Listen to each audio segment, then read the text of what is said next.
I'm Ron Paul, and I approve this message. Sounds like fakes.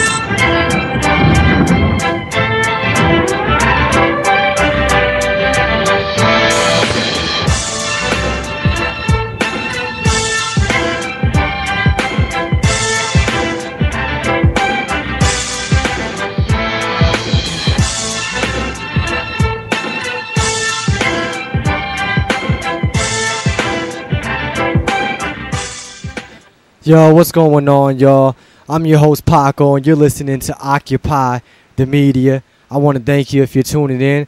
Also, don't forget that we are in the chat. We do got the chat room set up on rawandpaulradio.com.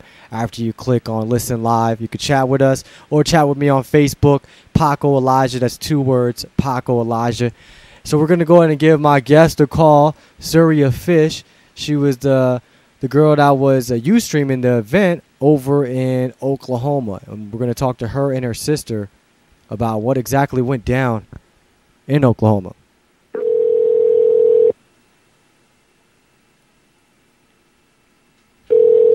Hello? Hey, Surya. Yep. You and your sister on the line? Yep. Yes, I'm here. Hi, how you doing? Good. How are you? I'm doing okay. It's another day, keeping it going for Ron Paul. So I wanted to get you guys on the line and kind of see if maybe you can paint a picture for us, kind of give us a visual, and especially for those that didn't get to see the Ustream, of what exactly happened, what went down, main things that stuck out. Okay.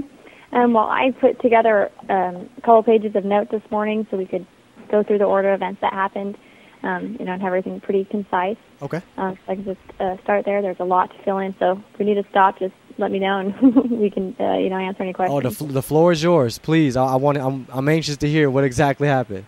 All right. Well, then, the registration was supposed to close at 9. It closed at 9. The registration room was empty by 9:30. We had multiple Ron Paul supporters helping with the registration, so that which was helpful, so we kind of knew what was going on.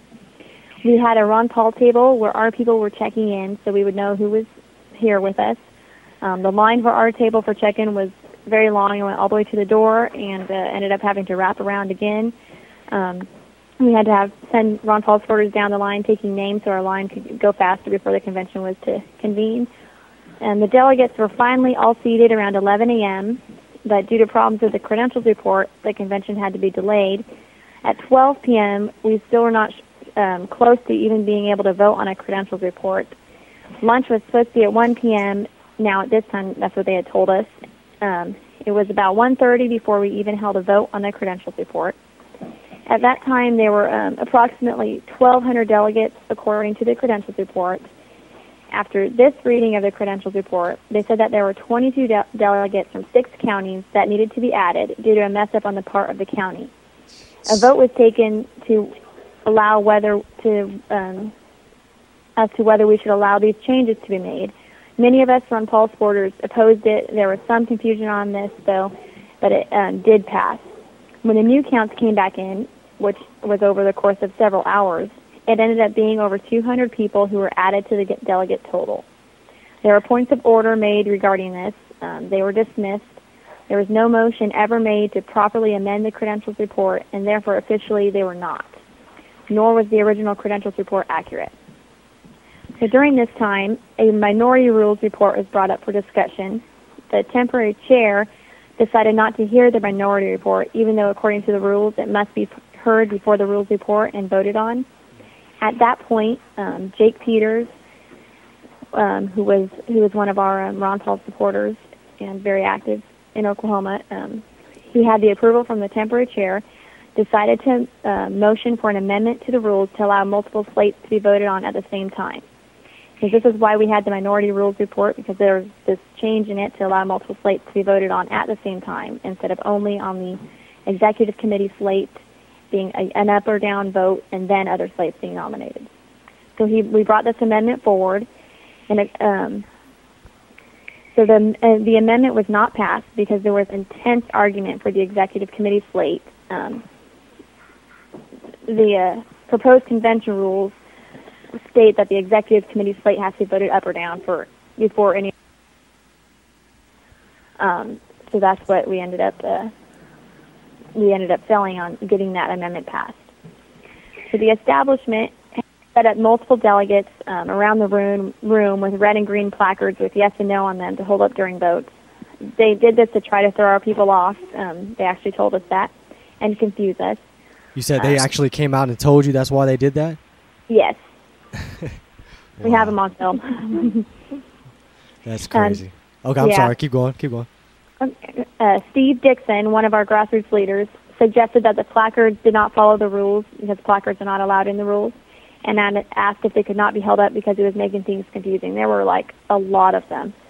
That was agreed upon, and most of the placards were not used. There were a few who didn't want to follow the rules, so on that, but most of them were gone. Signaling was still okay, so we had leaders from each county who were holding thumbs up or thumbs down depending on how we needed to vote. If someone couldn't be seen, we'd sit on a chair if there was a standing vote so everyone would know what needed to be done. That worked pretty well for us. Finally, we recessed from 2:30 to 3 p.m. for lunch. There was still no official credentials report, no vote for a chairman, and no vote on the rules. We kept this, and just keep in mind, this stuff was all supposed to be done before lunch. Yeah, they're supposed to do the chairman noon. thing first. Isn't that one of the first things is voting on the chairman? Yes, after the credentials and the rules report has been voted on, then the chairman is supposed to be elected. So at this time, it's safe to say that, just to make sure I'm catching up with you, it's safe to say that they're just not going by any rules at all. They're just pretty much doing whatever they want. Right. And so now it's up to you guys at this point to pretty much put a stop to it, because I'm pretty sure by now are all the Ron Paul supporters talking amongst themselves like, okay, something ain't going right, so they're trying to railroad us. Yes, we were. We were trying to figure out what we needed to do, what would be the best and wisest course of action. We were a little outnumbered because they added over 200 people to the credentials, and so that we had to, pick our battles and do stuff wisely so that we could actually get something done.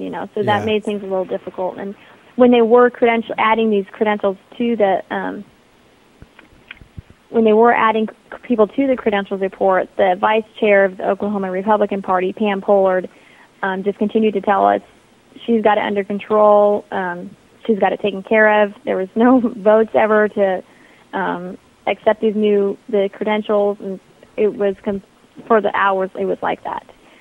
So that was basically she was the one in charge, and that was all. So that just trust me and let it be. I got it. It's going to be okay. Don't worry. Absolutely. Okay. So we finally recessed from 2:30 to 3 p.m. for lunch. And there was still no official credentials report. Like I said, no vote for the chairman, no vote on the rules. So we had kept the name of our slate, who was on it, and what it looked like strictly confidential. There were only 12 people who knew those details until we distributed the slate at recess. So we put 1,500 copies of the slate out in the chairs and made sure our people had the slate.